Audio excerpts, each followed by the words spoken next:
ଆପଣଙ୍କ ଘରେ କେଉଁ ସବୁ ଜିନିଷ ଥିଲେ ଆପଣଙ୍କର ରାସନ କାର୍ଡ଼ କଟିବ? ନଚେତ୍ ସରକାର ନେଇପାରନ୍ତି ବଡ଼ କାର୍ଯ୍ୟ ଅନୁଷ୍ଠାନ। ତେବେ ଆପଣଙ୍କ ଘରେ କେଉଁ ସବୁ ଜିନିଷ ଥିଲେ ଆପଣଙ୍କର ରେସନ କାର୍ଡ଼ କଟିବ? ସେଥିପାଇଁ ଏଠାରେ ଦେଖନ୍ତୁ ପେପର ମାଧ୍ୟମରେ ମେନସନ୍ କରାଯାଇଛି। ଘରେ ଏହି ଜିନିଷ ଥିଲେ ତୁରନ୍ତ ସରେଣ୍ଡର କରିଦିଅନ୍ତୁ ଆପଣଙ୍କ ରେସନ କାର୍ଡ଼। ନଚେତ୍ ସରକାର ନେଇପାରନ୍ତି ବଡ଼ କାର୍ଯ୍ୟ ଅନୁଷ୍ଠାନ। ଜାତୀୟ ଖାଦ୍ୟ ସୁରକ୍ଷା ଅଧିନିୟମ ଅନୁଯାୟୀ ଭାରତରେ ଖାଦ୍ୟ ବିଭାଗ ଦ୍ୱାରା ଗରିବ ଲୋକଙ୍କୁ ରେସନ କାର୍ଡ଼ ପ୍ରଦାନ କରାଯାଇଛି। ଏହି ରେସନ କାର୍ଡ଼ ଆଧାରରେ ସରକାର ଗରିବ ଓ ଅସହାୟ ଲୋକଙ୍କୁ ରାସନ ଯୋଗାଉଛନ୍ତି ବୋଲିକରି ଏଠାରେ ଦିଆଯାଇଛି। ଏଠାରେ ଦେଖନ୍ତୁ ଦିଆଯାଇଛି ଦାରିଦ୍ର୍ୟ ସୀମାରେଖା ତଳେ ଥିବା ଲୋକଙ୍କ ଆବଶ୍ୟକତା ପାଇଁ ରାସନ କାର୍ଡ଼ ପ୍ରସ୍ତୁତି କରାଯାଇଛି।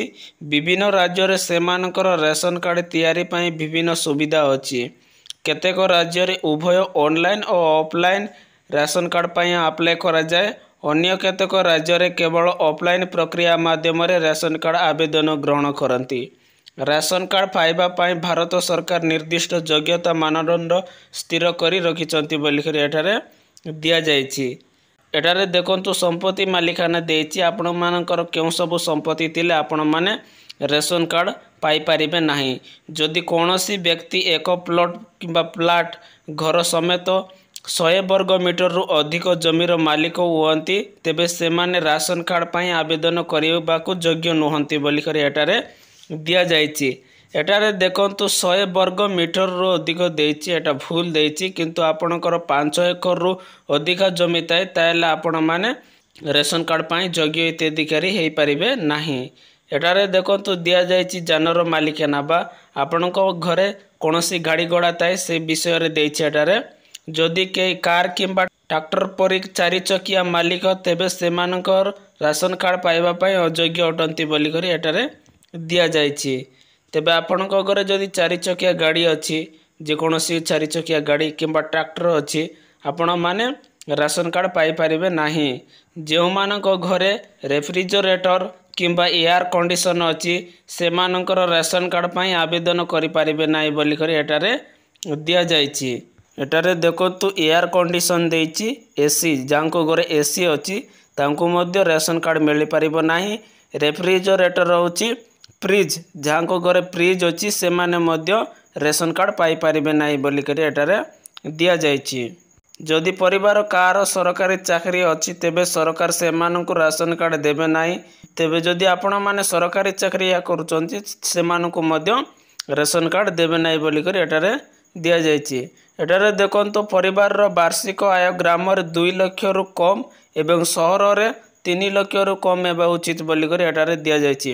ଆପଣମାନେ ଯଦି ଗ୍ରାମାଞ୍ଚଳରେ ରହୁଛନ୍ତି ତାହେଲେ ଆପଣଙ୍କର ଆନୁଆଲ ଇନକମ୍ ହେଉଛି 2 ଲକ୍ଷରୁ କମ୍ ହେଇଥିବା ଦରକାର। ନଚେତ୍ ଆପଣମାନେ ଯଦି ସହରାଞ୍ଚଳରେ ଅଛନ୍ତି ତାହେଲେ ଆପଣଙ୍କର ଆନୁଆଲ ଇନକମ୍ ତାହେଲେ ଆପଣଙ୍କର 3 ଲକ୍ଷରୁ କମ୍ ହେବା ଦରକାର।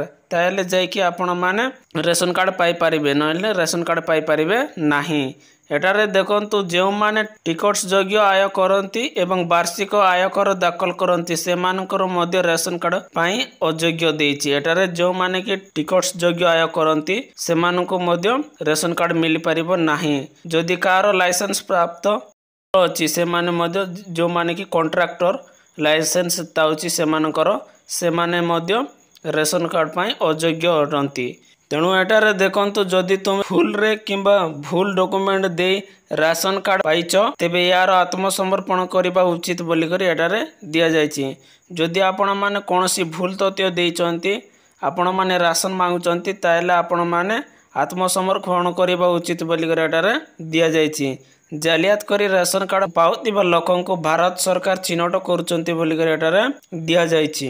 ଯଦି ଆପଣଙ୍କର ଏକ ରେସନ କାର୍ଡ଼ ଅଛି କିନ୍ତୁ ଅଯୋଗ୍ୟତା ମାନଦଣ୍ଡ ପୂରଣ କରୁନାହାନ୍ତି ତେବେ ଆପଣଙ୍କୁ ଖାଦ୍ୟ ବିଭାଗ କାର୍ଯ୍ୟାଳୟ ପରିଦର୍ଶନ କରି କାର୍ଡ଼ ସରେଣ୍ଡର କରିବାକୁ ପଡ଼ିବ ବୋଲିକରି ଏଠାରେ ଦିଆଯାଇଛି। ଯଦି ଆପଣଙ୍କର ଏକ ରାସନ କାର୍ଡ଼ ଅଛି କିନ୍ତୁ ଅଯୋଗ୍ୟତା ମାନଦଣ୍ଡ ପୂରଣ କରୁନାହାନ୍ତି ତେବେ ଏହିସବୁ ଜିନିଷ ଅଛି। ଆପଣଙ୍କ ଘରେ ଯଦି ଗାଡ଼ି ଘୋଡ଼ା ଅଛି, 4 ଚକିଆ ଯାନ, ତାପରେ ଆପଣଙ୍କ ଘରେ ଯଦି ଏସି ଅଛି କିମ୍ବା ଫ୍ରିଜ୍ ଅଛି, ଆପଣମାନେ ଗ୍ରାମାଞ୍ଚଳରେ ବସବାସ କରୁଛନ୍ତି କିମ୍ବା 2 ଲକ୍ଷରୁ ଅଧିକା ଇନକମ୍ ହେଉଛି, ସହରାଞ୍ଚଳରେ ବସବାସ କରୁଛନ୍ତି 3 ଲକ୍ଷରୁ ଅଧିକା ଇନକମ୍ ହେଉଛି, ତାହେଲେ ଆପଣମାନେ ରେସନ କାର୍ଡ଼ଟାକୁ ସରେଣ୍ଡର କରିଦିଅନ୍ତୁ। ସରକାର ଯାଞ୍ଚ କରୁଛି, ନହେଲେ ଆପଣଙ୍କଠାରେ ସରକାର ନେଇପାରନ୍ତି ବଡ଼ କାର୍ଯ୍ୟ ଅନୁଷ୍ଠାନ। तो ये रहा किसी नुआ अपडेट आपण मानक पई। जदि आपण मानक वीडियोटा भल लगी लाइक करेंगे, सांग मानक सहित शेयर करके जणाइबे। प्रथम थर जदि मो चैनल टाको विजिट करचंती ताले सब्सक्राइब कर बेल आइकन को प्रेस करदेवे। एमिती इनफॉर्मेटिव वीडियो आपण मानक सर्वप्रथमे चैनल माध्यम देखा मिल पार।